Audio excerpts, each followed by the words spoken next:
BMW's second generation G22 era 4 Series Coupe is now much more its own model, with a distinctive look and a more sporting, dynamic feel.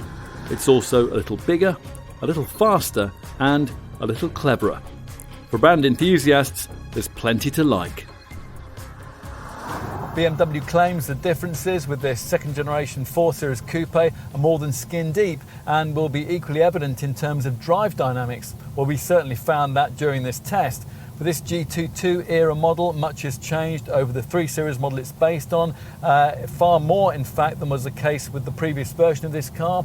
The chassis has been extensively tweaked and there's a wider rear track that gives this Mark II design a 21mm lower centre of gravity than its more conservative 3 Series showroom stablemate. And that's just the start. The body and the suspension mountings are stiffer, and on the standard suspension, this 4 rides 10mm lower than a 3. There are also firmer springs and anti-roll bars, plus this coupe also gets a freshly developed double-jointed spring strut front suspension and a 5-link rear axle. Otherwise, the basic winning Bavarian formula remains much the same.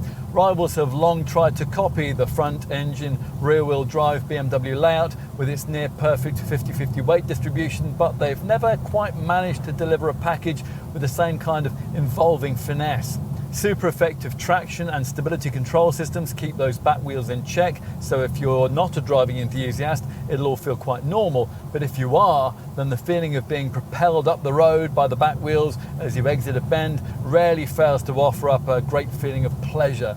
That's assuming you've got the rear-driven setup we're trying here, of course, and you haven't opted for the xDrive four-wheel drive system that the more powerful variants have to have. But even there, that keeps you rear-driven for most of the time.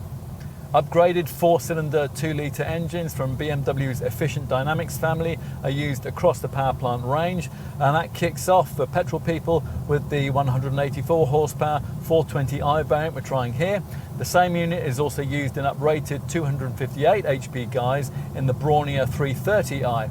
If you want 6 cylinders, you'll need the 374 horsepower engine of the rare and now mild hybrid embellished M440i xDrive variant.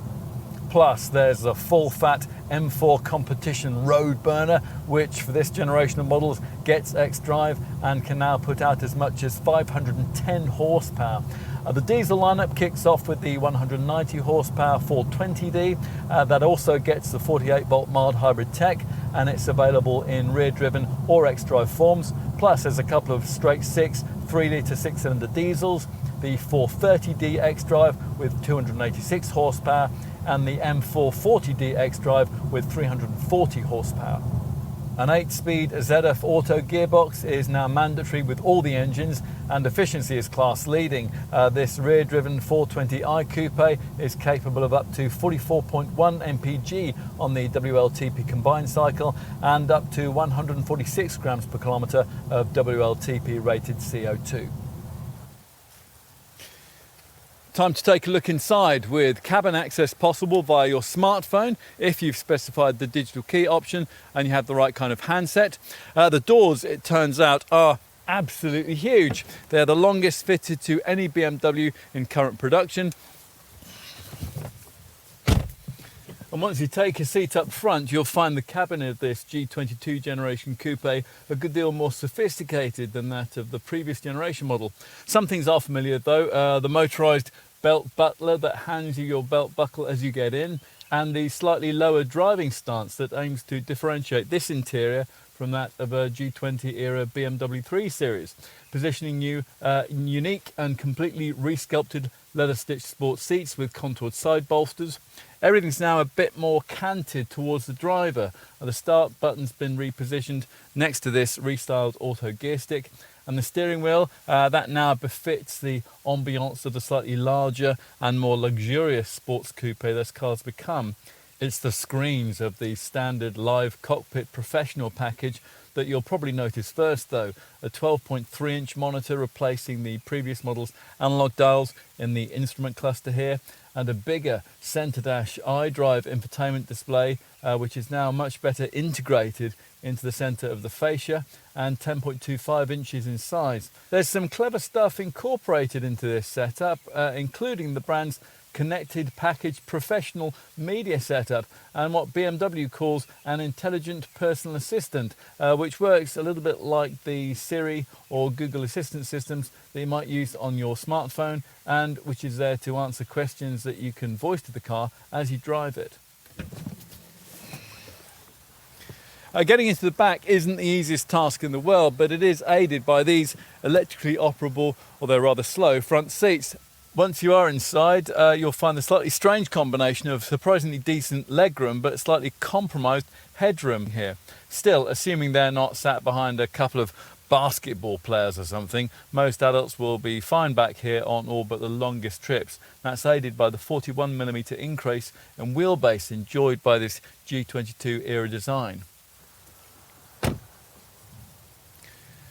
Finally, let's take a look in the boot. Once open, it reveals a large but shallow space, now increased to 440 litres.